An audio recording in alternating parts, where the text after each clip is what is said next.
Okay, everyone, I think let's get started. So firstly, I just want to thank everybody for attending the webinar. I think it's an awesome initiative, and it's something I think that's also new to Dis-Chem, and I think it will be something that is quite valuable and worthwhile. I'm not going to keep you for very long, so I'm going to get right into it. First off, I just want to introduce you guys to the panel of experts that's going to be joining us this evening. I want to just introduce the following people. From Bonitas Pro Cycling is Luthando, Kaka, who's the captain, and then we've got Herman Fouche. Herman actually won the Argus Cycle Tour last year, so I think it's actually awesome that he's able to join us this evening.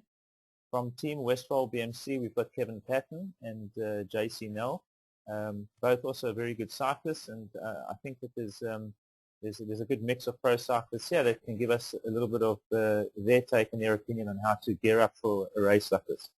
Just so you are aware, the focus of this is around nutrition, but we will delve into a little bit of training and racing on the day and how to actually get yourself ready and prepare for that. So if there are any questions that any of you have, you're welcome to send them through to us through the dashboard. You're welcome to type us a question. You can also unmute you if you want to ask a question, and then we'll engage and try and answer them as best as possible. Myself, I've been in the sports nutrition business for many years, and I'm a sports nutrition expert. I deal with quite a few amateur and professional cyclists globally and locally. And then we've got Brandon Fairweather, who's the marketing manager of Biogen. And I think if you've got any questions related to supplementation on that side of things or related to Dis-Chem, you'll also be very happy to answer any of those questions. So I'm going to first focus on a small presentation which is going to deal specifically with nutrition. And the agenda that I'm going to focus on tonight is really around nutrition and supplementation, which I think is quite key. Then preparing a nutrition strategy the week before the event, what you should be avoiding, what you should be trying to do as far as nutrition goes, maybe also as far as training and recovery go. The day before the event, then race day, what you should be actually doing on race day to gear for the event. I know not all of you are racing, some of you are just doing a casual ride, so I think that's also quite important to take into account. And then we'll have a question and answer session where you can feel free to ask us any questions that you might have, and we'll do our best to answer those. So I think from a responsible sort of statement point of view, and I think this is quite important, is that remember there's no quick fixes. I know a lot of people actually think that supplementation is going to be a miracle cure for whatever they're looking for, but there can be no replacement for proper healthy eating. And to be quite honest, I think that every responsible person in the nutrition industry understands this quite well. Eating healthily is the most critical point of focus, and just understand that it is a percentages game. Obviously, if you're eating a certain amount of meals a week and a high percentage of them is healthy, then obviously you're in the better percentage of eating healthy meals. But if you're eating fewer meals and a large percentage of them are junk food meals, well, then you're in a higher percentage of eating very unhealthy, and you should actually take quite a good look at that and decide how you can improve the percentages game and try and make sure that you actually are on the right track. Somebody's asked me to just raise the volume. I don't know if I can speak any louder than I am, so I do apologize for that. I do have a mic attached to me, so I'm hoping that you'll be able to hear a bit better as it goes on. I will try and speak a little bit louder. So I think first of all, let's focus on a nutrition strategy, and this is quite important. And I stress this to so many people all the time. You should never ever arrive at a race without a planned nutrition plan for the day. Nutrition has to be planned beforehand, and then it needs to be stuck to on the day. So exactly what you do in training, you need to do in racing, or you need to do in a big event. A lot of people spend a lot of money to get to an event like this, and the last thing you want is for that event to end up being a disaster of an event because you actually haven't planned properly. And nutrition is something that you have to plan. Everybody focuses on training and recovery, but nutrition is also a very critical factor.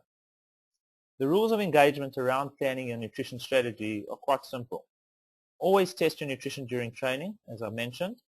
Take notice of what you're consuming during training in the form of liquids and solids, and obviously under various weather conditions. Some people train in a cool climate and race in a hot climate, and nutrition can change slightly then when you go into a race. So just be very aware of that.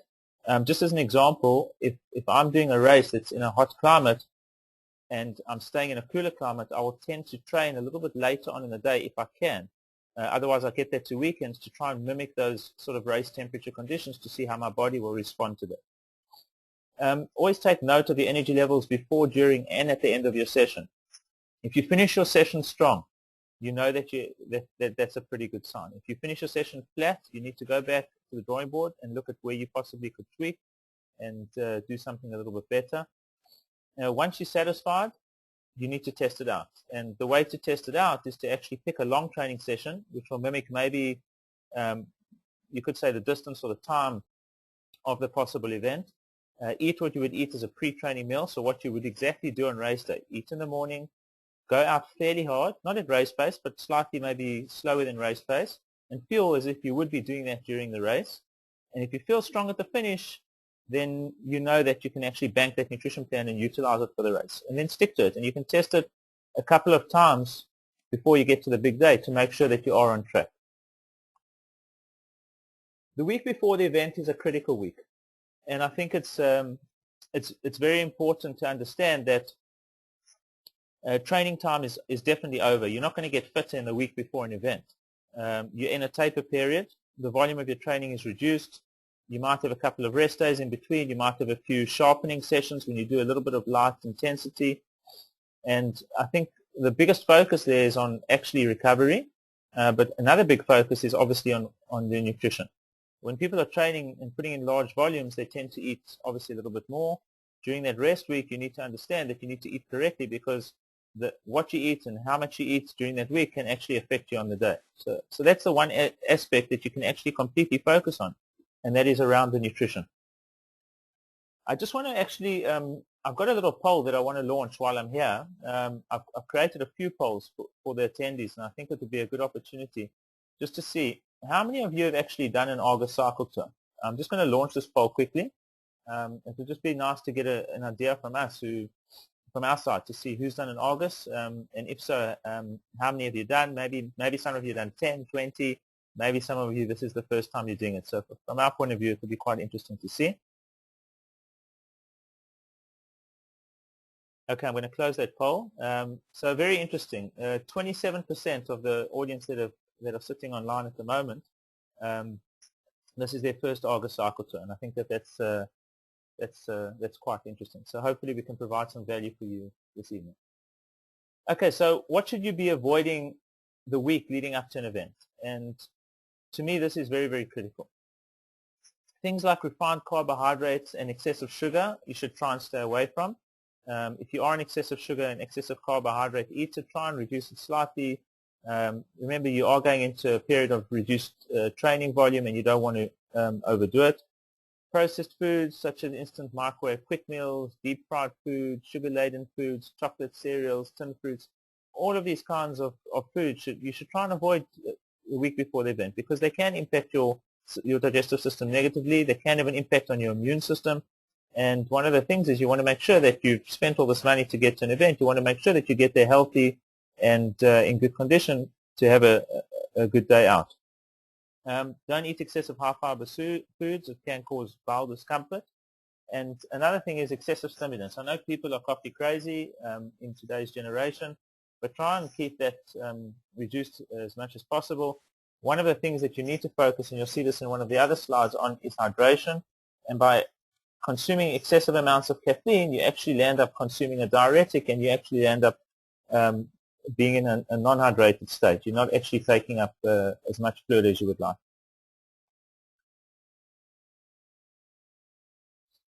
So what should you be focusing on during the week leading up to an event? And I've just put some simple examples here. Eat some good carbohydrates, some complex carbs, things like quinoa, amaranth, potatoes, etc. Maybe easily digestible and lighter proteins, so not the heavy meats, but maybe things like chicken, fish, tuna. Try and stick to the healthy fats such as flax seeds, coconut oils, avocado, things like nuts and seeds and almonds, cashews. All these kinds of things are very good for you. Fruit and vegetables, stick to the high percentage of vegetables as opposed to fruit, because fruit's obviously a lot higher in sugar. And the other thing is that these also do help with immunity.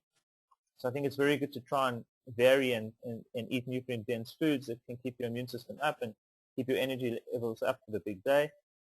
Dairy is not a bad thing to consume as long as you're 100% sure you do not have any negative reactions to certain dairy products. So when I talk about a negative reaction to dairy, a lot of people that I deal with are actually lactose intolerant, or they've got some sort of allergy to dairy where it causes maybe rhinitis or postnasal drips, yet they're so addicted to it, they just don't stop eating it. And I think that's one thing you should just take, or be sort of cautious on that sort of fact that that dairy can have a negative impact, and you just make sure that you're okay with that. And then one of the things that's most critical is that you need to hydrate properly. And when I say hydration, I mean that you should be consuming at least 30 to 40 milliliters of water per a kilogram of body weight on a daily basis. And I don't mean coffee and tea, I actually mean water, because those, as I said, are diuretics. I generally tell people if you have 1 cup of coffee, add another 2 cups of water for every cup of coffee you consume, over and above what you should be consuming on a daily basis. The day before the event, I think one of the biggest things is that from a nutrition point of view, there's a lot of common mistakes that are actually made amongst various cycling communities or endurance athlete communities. You should just be focusing on eating and hydrating consistently through the day. You don't have to eat massive meals. So some of the common mistakes on the day before an event are overeating. A lot of people tend to overeat the day before or the night before an event.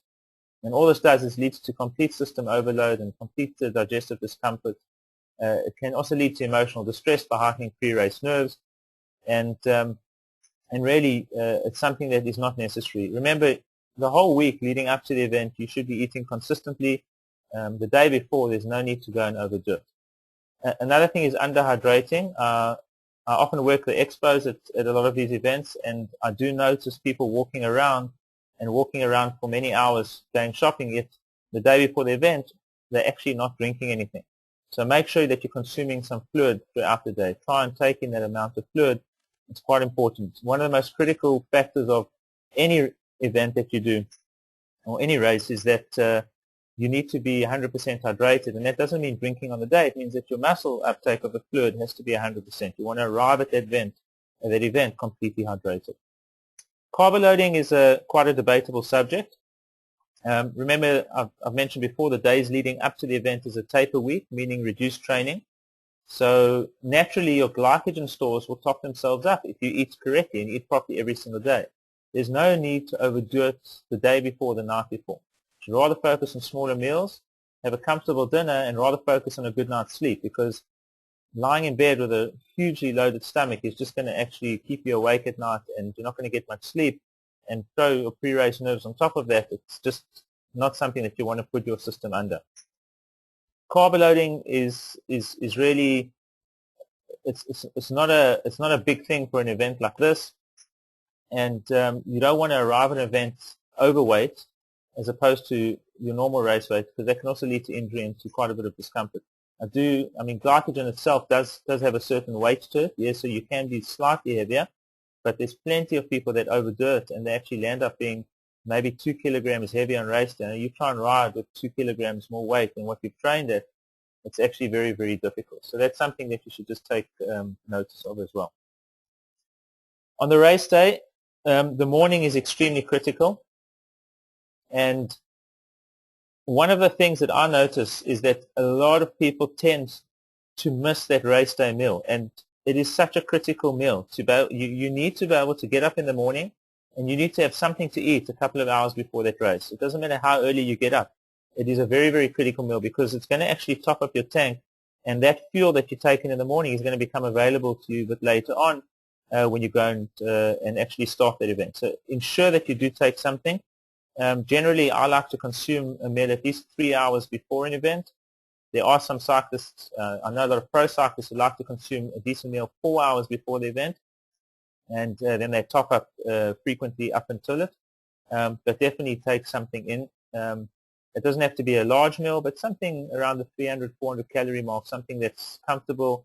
I would suggest something that's a carbohydrate, a protein, and a fat, just to give you a bit of sustainability and to provide you something a bit more substantial.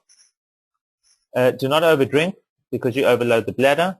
It's not nice to be stuck in the starting pen and you really, really need to go to the loo. And the other thing is don't overeat because it leads to digestive discomfort and can lead to stomach cramping later on, especially with pre-race nerves and all the adrenaline. A lot of people start out a little bit too fast. And if you've got something sitting in your stomach, it's not going to be a very pleasant feeling. During the race, and when I talk about race fueling, I think it's very important. You have to stick to your plan.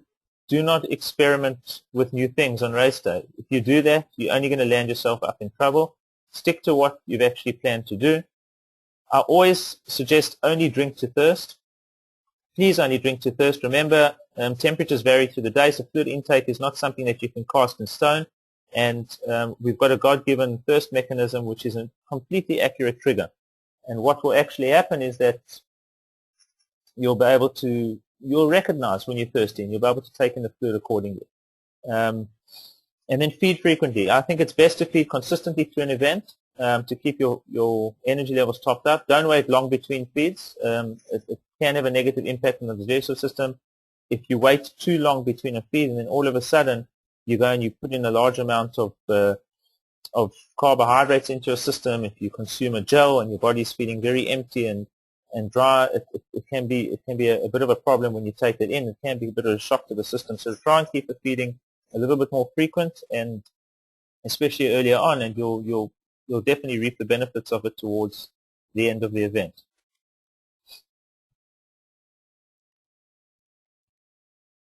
Okay, so I just want to I'm going to bring in some of the cyclists now, and there's going to be a lot of questions, I'm sure, but I've got some questions for them as well. And what I'm going to do is I'm going to unmute their audio so we can actually hear what they say. I think first off, I'd like to bring Luthando into this. He's the captain of the Bonitas Pro Cycling, and I think that it would be awesome to actually hear his point of view on what he does as far as race preparation goes. Luthando, can you hear me? Yes, I can hear you. Thanks for having us on the chat. Okay, that's great. Thank you for joining us. Luthando, I think first off, I've got a couple of questions which hopefully will address some of the audience questions, but from a training point of view, before we even go into nutrition, from a training point of view, in the week leading up to August Cycle Tour, how do you guys gear up to make sure that you're fresh on the day? I mean, for us, it's all as most parts you actually touched on, which is nutrition. And nutrition we actually concentrate on or place a lot of emphasis on way before the week of the August Cycle Tour. I mean, we've got a number of races leading to the August Cycle Tour, which means that we always have to take care of ourselves, what we take, the supplements we take, and also the training. So normally we will also have big weeks of training. So meaning that when it actually comes to the August, it's just a matter of tapering, as you also did mention earlier on. And that is also just to actually check out the route and do less training than previous weeks. So a lot of training that we do starts like in December during the holidays already. It's actually a huge build up to the August Cycle Tour to make sure that we get all our guys ready for the August, as you would know that it's a big event for us. Okay, and then so what kind of foods generally would you eat in the week leading up to the event? Do you up your carbohydrate intake? Do you just carry on eating normally like you would normally do? What kind of meals do you generally eat in that week leading up to the event? Because the August is for us by general standards in terms of long races and intensity, August is not a really a hard race, too hard of a race. it's more what you call, it's more intensity based. It's not like our other longer events that we normally take part in, or e.g. like this coming weekend's Carnival City, which is 160. So our carbohydrate intake stays relatively the same, but it just means that we are more into energy saving, making sure that we walk less, we make sure that we drink enough, and yeah, pretty much taking care of that side of affairs. Okay, I think that's, I actually want to stress that point. Luthando, you brought up a very, very important point there, and that's that the elite athletes, for them, the Argus is a very quick race. It's over in under 3 hours. It's a very fast, high-paced, and high-intensity race. For a lot of the cyclists on the day, I think a lot of you are going to be spending anywhere between, any of the amateur cyclists that are doing around 3 hours is an excellent time, but I think most of the cyclists are spending anywhere between 3.5 to sometimes even 6 hours on the bike. So, fueling strategies for a person racing at a high intensity and a person racing not racing, but a person who's riding for a much longer period will obviously differ. You guys obviously use quick feeding products that, that you can obviously, you've got the ability to, and you can spike your blood sugar levels, and you need to when you're racing at a high intensity. So I think things like gels and more fluid intake is something that the pro cyclists would probably utilize for a race like this. Am I correct in saying that? Yes, we take, as you did mention, for the August, we're looking at just be under 2.5 hours, so which is also pretty short. So it's a very intense race, as you actually did mention. So which means that in the last hour of the event, that's when we'll actually take our goals and so forth, just to give us that spike. And we are able to do so because it's also a short period of time. It's, the last hour, that's when things actually do heat up to prepare our guys for the sprint. So it's relatively short, so which means there is not a lot of eating while we are during the race. And also when it comes to carbo loading and eating the night before, our meals stay the same, and our carbohydrate levels, intake levels also pretty much stay the same. But most importantly, it's also about that 2.5 hours to take whatever can go down pretty fast, whatever we can easily digest during that short, intense 2.5 hours or less. Okay, so I think that's very important. So I think from the audience point of view, just understand, if you're racing at a very high intensity, I think more easily digestible carbohydrates or taking in fluids as opposed to solids is obviously a lot easier, especially because your breathing is far more intense. It's very difficult to sit and chew on something. You need to get it down quickly. So that's a different kind of fueling strategy. But if you are riding a lot slower and you're going over a longer period of time and you have got the time to take in food solids, then by all means do so. What do you guys eat on the morning of race day? When you get up in the mornings, do you guys, please don't tell me you skip a meal, but what do you guys consume a couple of hours before? You guys have to get up very early because your race start is very early in the morning. Well, when it comes to it's also depending on rider preference. But for myself, I take the Biogen energy porridge that I take in the morning of the event, and I'll have maybe 2 toasts of bread, and then, but as I did mention, all the guys eat differently. Every guy, some guys like to take oats, but I prefer oats for longer races, which would be like 3 hour plus. But for something as intense as the Argus, I pretty much take the Biogen energy cereal or porridge. Okay, Luthando, that's great. And I just want to, is Herman's also with you, I think, at the same time? Is he there? Yes, he's right here next to me. Okay, so maybe we can chat to him also a little bit. So just to introduce Herman Fouche, last year's Argus winner. And, obviously somebody with some experience at Argus as well. So, Herman, how do you gear up for this race? I'm assuming you want to go for another win this year. How did you prepare last year, and are you going to prepare the same this year? Obviously it went well for you. So maybe we can hear some thoughts there. Hello, Mark. Yeah, this year defending my title for the Cape Argus. Well, obviously the first factor is a lot of stress is on my shoulders. It's the biggest race in South Africa, and I've been working for the past 3 years to win that race, and I've eventually won it last year with Team Bonitas. To prepare my race, for my race day, just to start off with the stress level and so on, you just have to watch everything. You just want to eat the whole time, but you can't. You need to watch your body, and yeah, you must ask me the question again.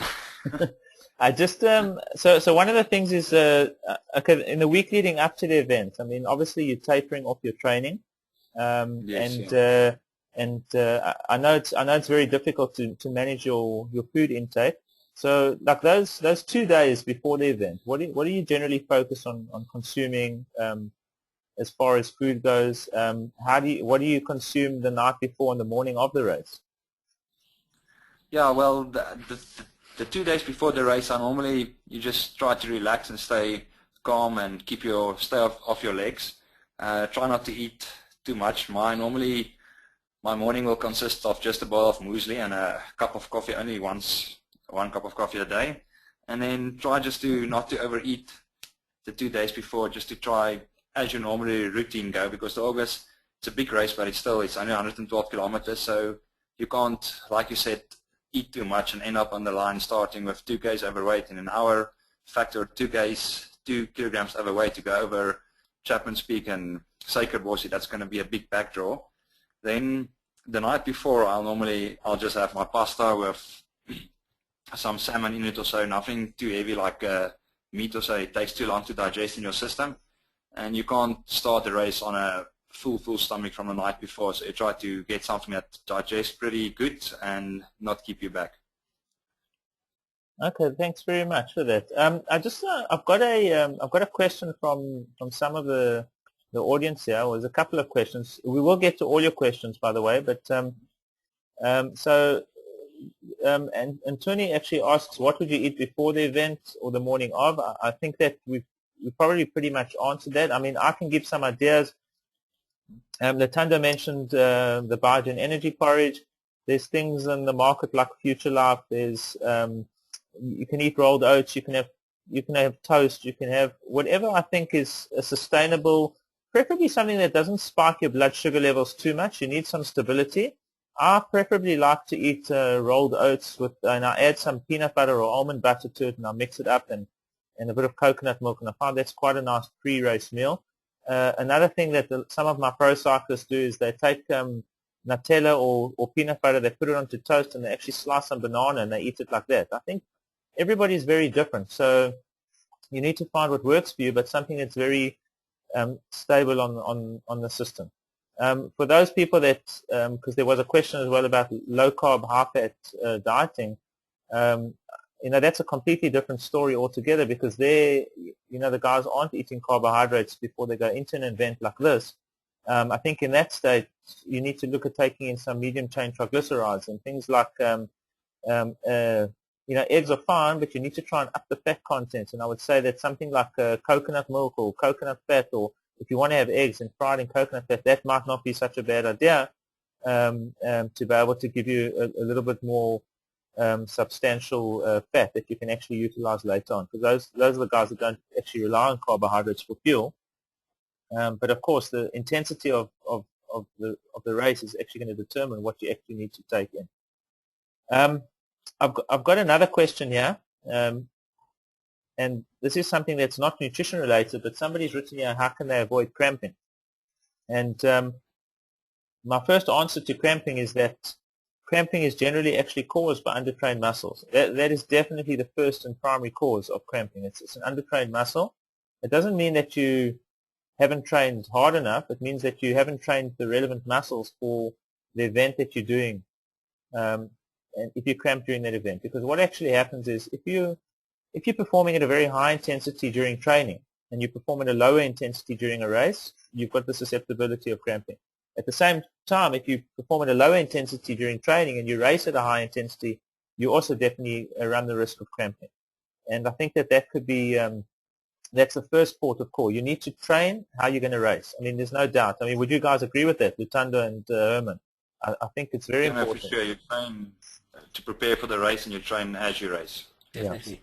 Yeah, so your muscles need to be trained for the race. You need to do intervals, you need to do long sessions, you need to do hill climbing. The Argus is quite an undulating route. You also need to ride in the wind. You need to be able to get those muscles to simulate as much as possible as what you're going to be experiencing on race day. Over and above that, there are people that are susceptible to cramping, and that can come from nutritional factors, from overhydration. Diluting your electrolyte levels can cause it. If you're a person that cramps, especially in the heat, it might be worth looking at taking in a little bit of extra salt. You can also look at consuming things like magnesium, which can probably delay the onset of the cramping. But generally, most of the time, it's either if you're only cramping in a localized area, and this is how I tell somebody how you know you cramp, what kind of cramping it is. If the cramping is only in your quads, or if it's only in your calf, or it's only in a very localized area, that usually points to an undertrained muscle. If the cramping is all over your entire body, you're probably looking at electrolyte depletion or dilution, as we call it, either from overhydration or maybe from loss of excessive fluid and electrolytes as well. So I think that's the best way to try and weigh up what's actually causing it. Is there, Luthando and Herman, I just wanted to ask you one more question, then I'm also going to bring in Kevin as well, if he's still on the line. Generally, I mean, you guys have got more of a strategic race because you obviously you race as a team, and you obviously decide how you're going to go forward. Determine, the way you guys have strategically planned the race will obviously maybe determine the outcome. And I'm not telling you to tell me any secrets here, but from a point of view, I mean, do you guys find that the domestics, the super domestics, or the guys that are really doing the hard work on the front and pulling and sheltering the ultimate guy that they want to actually go for the win on that day, is there any particular strategy around fueling them slightly differently on the day? You've got the vehicles there. I mean, do you find that the guys on the front are really fueling very, very differently from the guys in the group and that are being sheltered? I mean, for us, when it comes to like the tactics of the race, I could say, I mean, the domestics and the super domestics and those guys that actually have to do the work and actually have to shield the sprinters from the wind. I think it's more stress on the body because they actually have to work hard the entire race. They have to be able to handle pacing for 80 kilometers, 100 plus kilometers, just to keep the sprinters in a safe position. But I also feel that the sprinters have the most stress, are the most stressed because they actually have to deliver the win at the end of the day. And even though they have that last 500 meters to actually concentrate on or ride their best, they still are very much the most stressed in the race because they have to deliver on the work that is actually being done by the domestics. But also, I mean, we also depend on them in terms of that they should feel good on the day. And it's always a point of communication whereby they actually have to communicate how they are feeling from the onset of the race, midway into the race, and towards the last kilometers, so that if they are not feeling well or super on the day, that we make alternative plans to actually make sure that we win with someone else in the race. But I mean, we are happy to have guys like Herman Fouche who've had years of taking that stress levels and are good enough to deliver when it comes to the last 500 meters of the race. Okay, thanks. And I don't know if he wants to also add, because I mean also he also gets to be the one that is on the hot seat when it comes to that last 500 meters. Yeah, well, the race, you never can see forward what's going into a race. Anything can happen. A break can go with one of our riders in. There's so many opportunities and situations that can happen in a race. So obviously if there's a break away with one of our super domestics and they can win out of that break, it takes a lot of pressure off my shoulders. So that's always our first option. And then with a sprinter, it's almost like the last option in a race, because going into a sprint, that last few kilometers, anything can go wrong on a road bike. You know, you can puncture, you can break a chain, someone can crash in front of you, you can crash yourself. So with a sprint, it's so big of a gamble, but the form is good, and if the road is open, a sprinter will always deliver. But there's just so much going on in a race, so whenever the tactics on the day can change from kilometer 1 to straight for the race towards the end of the race. So it's so touch and go story, but it's yeah, that's it. So there's a lot of pressure on you guys, and I'm going to bring on Kevin now. And you guys will be able to also engage, but he obviously races for one of the rival teams, which is Team Westvaal BMC. Kevin, can you hear me? Yes, hi. How's it, Kevin? Okay, so Kevin is he's a youngster who races for Team Westvaal BMC.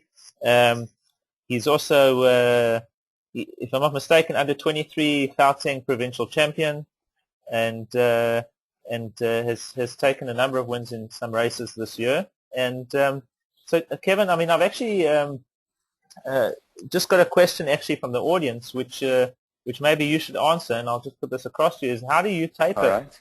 How do you taper for the week of this event? I mean, Luthando has already mentioned. Obviously, this is a very short ride in comparison to the longer races that you guys do. I mean, by European standards, we're very, very short for races in this country.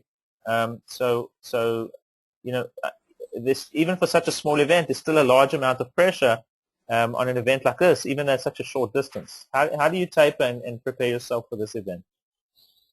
Well, for this event in particular, it's not one of the main events for myself, but it is a much bigger event for the rest of the team. So for me, just keep my training going sort of throughout the week, whereas some of the sprinters and that on the team will start taking it easy sort of midweek and then just doing a couple light rides before the race. And from a nutrition point of view, what kind of, are there any foods that you tend to try and avoid, or any foods that you tend to try and eat leading up to an event like this? Just any of your foods with a lot of sugars and that sort of thing. Then the night before, obviously you don't want too much of a meal, nothing that'll sit in your stomach all night. And then, yeah, just a good breakfast in the morning before the event. What do you consider a good breakfast? For myself, I find something like Future Life or oats works really well. Something that's easily digestible and it doesn't sit in your stomach the whole morning. And then normally just something like a bar or a muffin just before the race. Okay, I think that's actually a very good point that you brought up, is that you do need to eat something that is going to be quite easy on the stomach in the mornings. It's something that a lot of people, I mean, I had one customer who used to eat a steak before a race, and I actually couldn't believe it. Red meat. I mean, you guys must know that it sits in your stomach for 48 hours, and there's no ways you can perform at a high intensity with a piece of red meat sitting in your stomach. So definitely a more easily digestible kind of a meal is definitely something that you need to try and go for. If you are going to eat any protein, I would probably stick to eggs, you know, something like that. I've also got on the line as well, who's our fourth pro cyclist, and I'm going to bring him in as well, and that's JC Nell. JC, can you hear me? Yeah, I can hear you perfectly. How are you doing, Mark? Okay, thanks. So JC's also races for Team Westvaal BMC, and JC is, it would be actually interesting to hear his take, because he's spent quite a bit of time overseas last year racing in Belgium, and I'm sure that the races are probably double the distance of the races here. So, I mean, I don't know how seriously you guys look at the Arga Cycle Tour, but it is the biggest time cycle race in the world. So how do you prepare for a race like this? What kind of foods do you focus on going into the race, and how do you gear for the Arga Cycle Tour? Well, for myself, I try and eat maybe a pasta or maybe even a rice dish, maybe around 7 p.m. the night before, so they can get into your system and start delivering some energy to you. And then also the morning before the race, I would eat definitely some Future Life, because I find it's really light in your stomach and it gives you a lot of energy.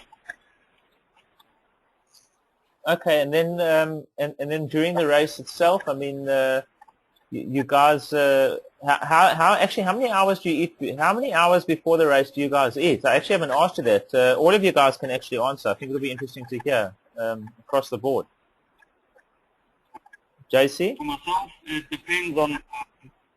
depends how early the start is, but because Future Life is still light on the stomach, I try to eat maybe 2 hours before the race, 2.5 hours. And then I would have definitely some 32 GI during the race, and that keeps you topped up and will get you to the finish.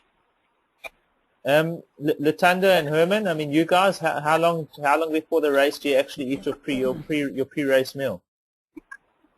Yeah, well, anything between 3 hours to 2.5 hours before the race. We normally try to be at the start of the race an hour before, for if anything goes wrong and so on. So we try to squeeze in 2.5 hours thereabout to get your breakfast eaten, and also not to hurry when you eat your breakfast, just to relax a bit and enjoy the food and stay calm and take in as much as you can, but not heavy stuff that can keep your stomach light. And yeah. Yeah, and on my side, I think I'll go with Herman in terms of the 2.5 hours. I also eat around about 2.5 hours before the event. And here in South Africa, I mean, our events start very early in the morning, like 6 o'clock, most of them. So I eat around about 3:30, just before I actually make my way to the race, and also be at the race an hour before the race. And what about caffeine? Do you guys like to load up on coffee before? I've actually got a question from one of the audience here that says, you know, how much caffeine do you guys take before the event? Well, for me, yeah, which is also, I'm not a coffee person, so I hardly drink any coffee, and in the morning I don't drink any. Yeah. Yeah, well, firstly, if you wake up at 3 o'clock in the morning, you have to have a cup of coffee just to get yourself going again and see what's going on, get yourself ready. Then, yeah, during the race, I'll only say in the last 20 Ks we'll have a goo with a gel with caffeine in, and yeah, that will be about the only caffeine we'll take during the day or the race, because if you take caffeine too much and too early, I found by myself it helps to provoke cramps and all that stuff, so you try to stay away from too much caffeine. Yeah, actually, that's also an important point you've just brought up there, Herman, is that, and I'd like to stress this to the audience, caffeine does have a benefit when it comes to racing, but to take it consistently through an event at a high intensity, it is very acidic. And the problem is that it does create a lot of acid in the digestive tracts, and the problem is that can definitely lead to cramping and to digestive discomfort. So caffeine, as far as I'm concerned, should be taken a couple of hours before the event, and then only for the kick to the finish, really, you know, later on towards the end of the event, which is exactly what you mentioned now. Kevin, are you there? Yes. I suppose you're also around 2.5 hours before, and are you a coffee drinker? Do you also take caffeine in before the event? Yeah, I normally try and eat a main sort of breakfast about 3 hours before the event, and then something light about half an hour before. And then, yeah, I'm a big coffee fan, but on some of the longer races, I try to limit the amount of caffeine I take in. But then on shorter events, like a lot of the time trials and criterium kind of racing, where it's normally under an hour, I find caffeine actually really helps.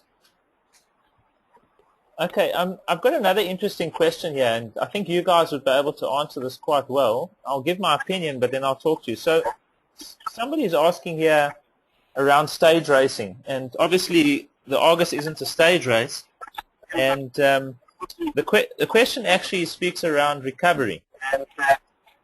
So what he's trying to ask is what kind of post-race recovery drinks would you take during a stage race? And I think, I mean, from my point of view, I'll definitely stress that the kinds of recovery drinks you should be looking for after stage race should be protein immediately when you finish, but carbohydrates as well. You definitely need a carbohydrate and a protein drink. The sugar's there to actually stabilize the blood glucose levels and to try and replenish the glycogen as much as possible. And the protein is obviously there to try and help with muscle synthesis. So, but that needs to be immediate. During stage racing, I would advise, if you can, putting some protein in the last bottle, or taking a protein in the last bottle, so that when you get to the actual finish, the proteins are already in your system and can start to be utilized for recovery. And then obviously to make sure that you're eating correctly the balance of the day, you know, so you can make sure that your body's recovered properly and getting the right nutrients, so that the next day when you start again, you've got the ability to still go out there and perform. from your perspective, you guys do a lot of stage races. Luthando and Herman, how do you guys recover between stages? What do you guys do? I mean, for us, we do some stage races. I mean, just the week before, the week leading to the Cape August, we have the 12 Poland, which is, I think it's a 4-day stage event. So it will be very vital for us to keep on taking the recovery stuff that we normally take. I mean, but for us, the team, you'll always find that in our team car, in a stage race, we do have a bottle for each rider of recovery, which we always try to take within 30 minutes to an hour of finishing our rides each day.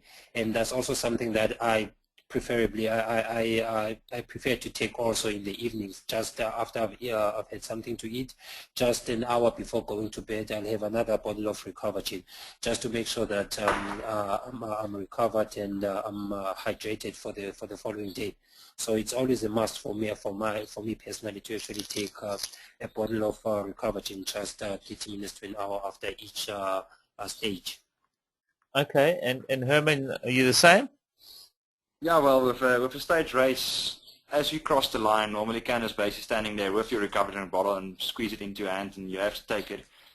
In your recover, there's a lot of products out on the market and so on, but we use the Biogen Recover Gin, and it works pretty well for me over the past few years. And even after a training ride, now you'll take Recover Gin just to recover properly, and you can train hard again tomorrow.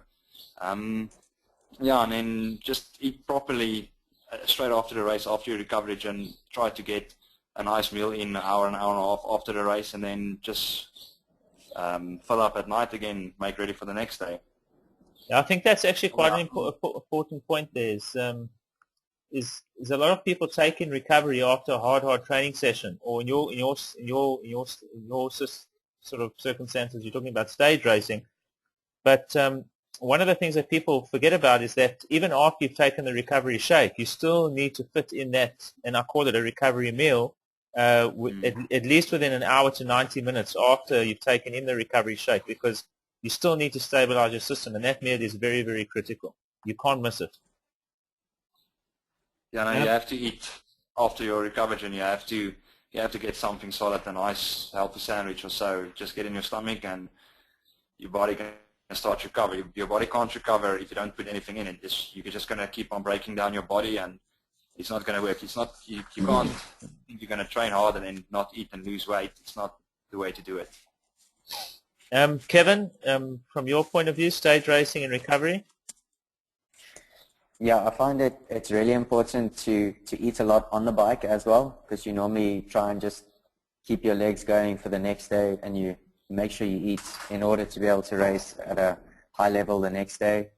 And then obviously after the race, within 30 minutes, you try and get in a recovery drink and maybe something to eat, and then definitely get in some protein as soon as possible after the race. Somebody's actually asked a question here about, can I eat rice as carbohydrates on the days leading up to the race and also on the night before? And I mean, yes, definitely you can eat rice as a carbohydrate if you want, but I would still keep it to, first of all, if you eat rice, you've got to look at the healthy rices and stick to wild rice, please. People ask me about basmati and white rice. It's much, much higher in sugar, and I would definitely look at something like a wild rice or lentil rice instead, which has got a higher protein content. And the other thing is that, like I mentioned before, you can eat these carbohydrates, but you just shouldn't eat them in excess. You should definitely try to keep the carbohydrate intake not excessive and trying to just keep it stable. Personally, leading up to an event like this, I focus, the carb meals I focus on being the morning meals or focus on them being the lunch meals. At dinner time, I don't have excessive amount of carbohydrates. That comes mainly in the form of vegetables. I don't know about the cyclists. Guys, are you the same? I mean, do you tend to eat more grain carbs early on in the day and less grain carbs later on at night? How do you guys eat?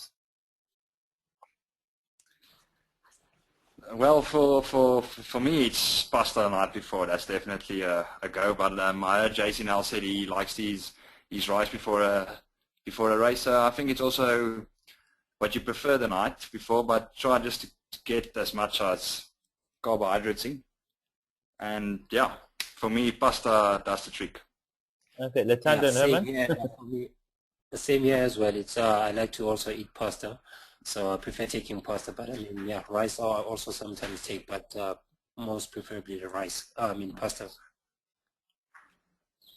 Okay, I've also got a question here, and I don't know how to answer this. Maybe you guys have got the answer. Where are the right places along the route to fuel up with gels and maybe a jam sandwich? You know, I'm sure that the Argus is actually catered for that. I don't know about gels en route, but definitely they'll have bananas and potatoes and maybe some bar ones sitting on the route somewhere. But my recommendation would be to make sure is don't always rely as to what's on the route. You should rather take, you know, you've got back pockets in your kit. You should rather take your own food with. You can always put on a top tube saddlebag or something and store some nutrition in there as well. Plenty of nutrition in there, and that should see you for a couple of hours with ease. I'm not so sure that I would rely on the nutrition en route. Only preferably hydration and water. I'm not going to ask the pro cyclists this question because they don't even get to see what's on the side of the road. They just go straight by. Any thoughts on coping with low blood sugar and bonking? I think the question there is what's causing the low blood sugar, and between all of us, we've actually spoken about eating a proper pre-race meal, making sure that you're eating consistently leading up to the event. And one of the other things is that to maintain blood sugar levels during the event, you should be eating consistently. Kevin pointed out that one of the things that he does during a stage race is that he eats consistently on the bike. And I think that's very important because you're not actually eating for the moment, you're actually eating for further down the line. And if you're going on a long ride, and not 2.5 hours, maybe your webinar is going, maybe your August cycle tour is going to be 5 or 6 hours, you want to be able to eat consistently to make sure that towards the end you've got enough energy to be able to make sure that your blood sugar levels are stable. So I think what's quite critical there is eating frequently and more often. I'll tell you something now, not for the August, but when I'm generally racing long endurance events, which might be up to 8 or 9 hours long, I think one of the biggest things is that I eat consistently every 20 to 30 minutes. And I think eating every 20 to 30 minutes is a very frequent feed, but I know for a fact that will keep my energy levels, my blood sugar levels stable and keep me topped up. So it's very important to take notice of that. One of the questions actually early on, and I'm sorry there's been a lot of questions on this, was how often should you take in a gel? And I think it's actually quite a very good question, because one of the things you've got to realize when you do consume a gel is you do need to consume a certain amount of liquid with a gel. You're putting in, it can be anywhere, gels range from anywhere between 22 to 23 grams of carbohydrate, concentrated carbohydrate, up to around some of the big ones, like even 30 to 33 grams of carbohydrates. And the problem is that generally, just to give you an idea, you're talking about, if you're looking at 33 grams of carbs, you're talking about just under half a cup of rolled oats, which is a lot of oats. So imagine taking this kind of liquid and throwing it all into your stomach at once. It's a very high concentrate of you can say glucose into the system, and you need to drink around 250 mils of water with your gel to make sure that you dilute it to the right level, that you don't actually land up with what I call GI distress or gastric distress, because what it's going to do is it's going to cause a very, very irritable bowel, and you're going to suffer for that. So if it is a hot day and you're drinking a lot of fluid because it's very hot, it's fine to consume a whole gel and to be able to dilute it pretty easily without taking in excessive fluid. But the problem is if it's a cool day, if it's cold and you're going to drink less fluid, when you take in that gel, just be wary of it. I generally advise people to split the gel feed up. Instead of consuming the whole gel at once, maybe take a sip of the gel and just consume it every 20 or 30 minutes. Try and split it up into 2 or 3 feeds as opposed to taking it all at once. If I was going to feed on a gel, to be quite honest, I would be doing frequent feeds, and I'd make sure that gel feed is frequent. That bag of carbohydrates needs to be finished in a certain amount of time. It depends on how many carbohydrates you're looking at taking an hour. Some people less, some people more. But generally, I would take in, if it was a 22-gram gel, you'd probably be taking that in at least every 40 minutes. At least every 40 minutes. But I would probably split the feed into 20 minutes, 20 minutes, 20 minutes all the time. A little bit here and there. So I don't know if that addresses the question. We can actually let's go to the cyclists and ask them, guys. I mean, when you're consuming gels, for example, Luthando and Herman, I mean, do you guys monitor the frequency of that intake, or do you only take gels towards the end? Are there any times where you're taking one gel consistently or consecutively after the other? Yeah, well, we normally start. I start a race with 2 gels in my pocket, and I'll normally take whenever you feel like taking it, but it's only in the last 30 Ks or so going, and then I'll just, everything happens so fast, I'll squeeze the whole gel into my mouth, swallow everything down, and definitely drink a lot of water afterwards. It's not always the best taste, but for me, it feels like it helps if I just take 20 Ks to go, the whole gel, and then if I need to in the next 5 Ks, take another gel, but that's with pro cycling, in the racing. But for the guys that it takes 5 to 6 hours, yeah, no, I agree with you. You'd rather split the gel up and take it not as much at one time, but more frequency along your route. Because if you ride 5 hours, I don't, on a training ride, which when I do 5 hours, I don't take a gel. Maybe in the last, but not during the race the whole time. And on my side, I'd say I start my race with 2 gels in my pocket and just 1 bar for a race like the Cape Others. And I'd normally eat the bar after an hour of racing, and then in the last 30 kilometers, around about 40 to 30 kilometers, I'll take either 1 or 2 of the gels.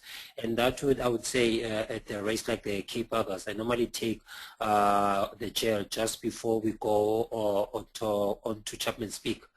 So I normally take one, say 5 to 10 minutes before Chapman's Peak, so that to make sure that that spike actually kicks in the most crucial parts of the race, which tend to be the Chapman's Peak and say Kebosi going down towards the finish. So that's where I normally take my energy gels in the race like the Cape Others. Okay, so that's a very important point again that you stressed, Luthando, is that a gel is there for high intensity racing. It's a very quick flood of glucose into the bloodstream. So one of the things that the audience needs to understand is that, because I know a lot of people, they start with a gel and they start taking it from the time the gun goes, they just gel, and they wonder why they're feeling so sick and towards the middle or end of the race, and it's because of that excessive consumption.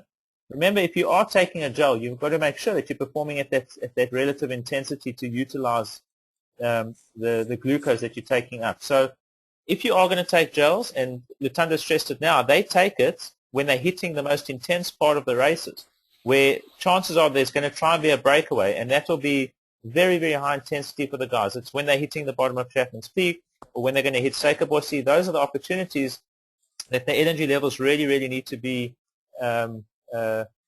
sort of at their maximum for, because they're going to be putting their bodies under a lot of stress at that time, and they can't worry about actually hitting the wall or low blood sugar at that time. They've got to focus all the time on being able to, push out as much power as possible without actually worrying about the energy level. So I think thanks for stressing. I think that's quite an important point. JC, sorry, I don't know if you can hear me. Can you hear me, JC? Yeah, I can. Okay, sorry. So I would just like to add with what the other guys are saying. Gels, I think if you're making a long race, such as 5 or 6 hours, you can't use gels, for me, until the last hour and a half or so. Before that, we will try and eat maybe stuff like fruit cake or like sandwiches cut up into quarters and stuff like that, then wrapped it into tin foil. I think that it doesn't upset your stomach as much as what a gel every 20 minutes for 6 hours would do.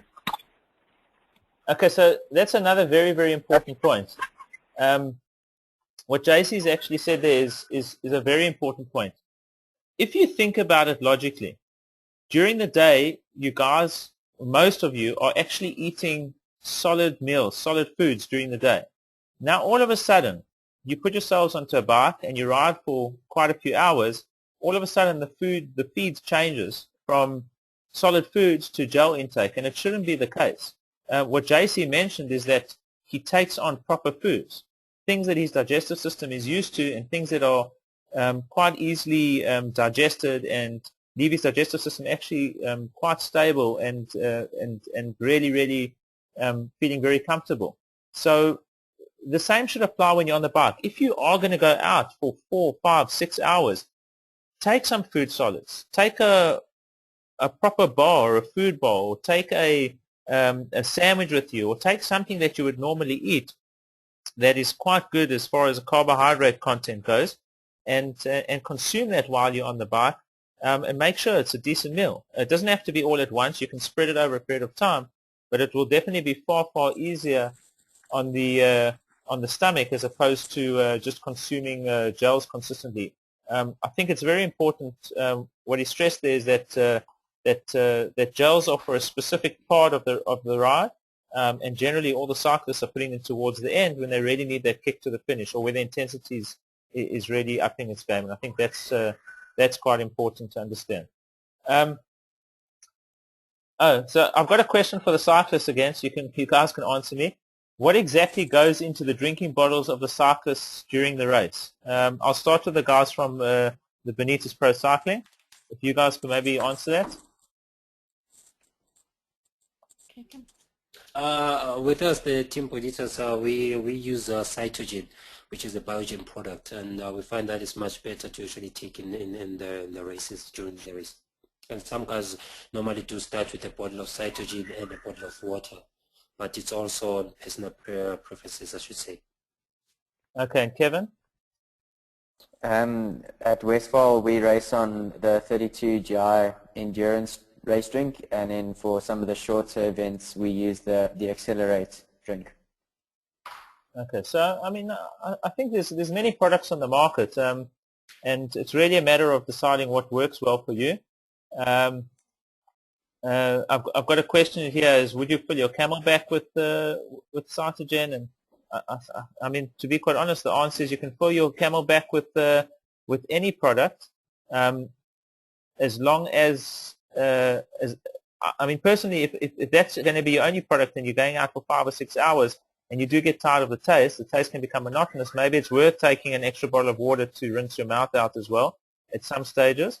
When I deal with mountain bikers, some of the things that I do advise them is to put the energy drink into a bottle and to have water in the Camelback, a concentrate in the bottle that they can sip on here or there if they want to rely on liquid energy, and then actually drink water, because sometimes the taste does get a bit too much if you basically taking in the energy drink consistently.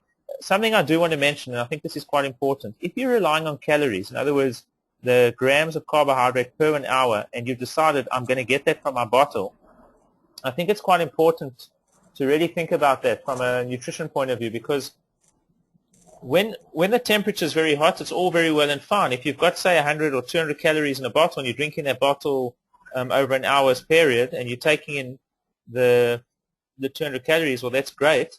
But if the temperatures are cooler and you're going to drink less, because you obviously need to hydrate less, you're not going to get your calories out of that bottle.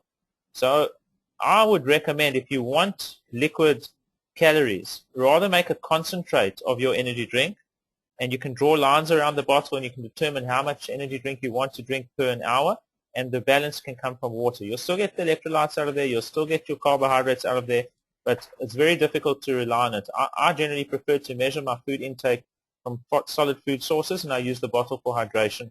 And I think that's really something that needs to be stressed as well. I don't really see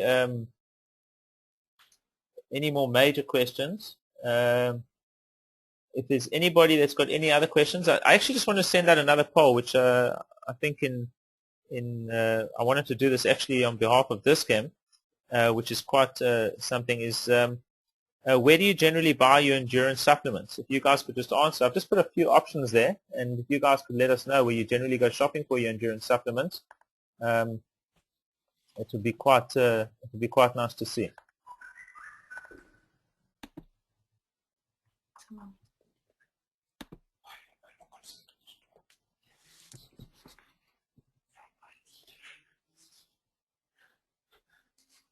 Okay, so I'm going to close that poll there, and I'll share that with the guys from Dis-Chem for sure. One of the other things that I wanted to, one more poll that I wanted to actually launch as well is what kind of importance do you guys stress on nutrition? I mean, a lot of people don't understand the nutritional value when it comes to racing or training. I'm just interested to see how many of you stress the importance of it.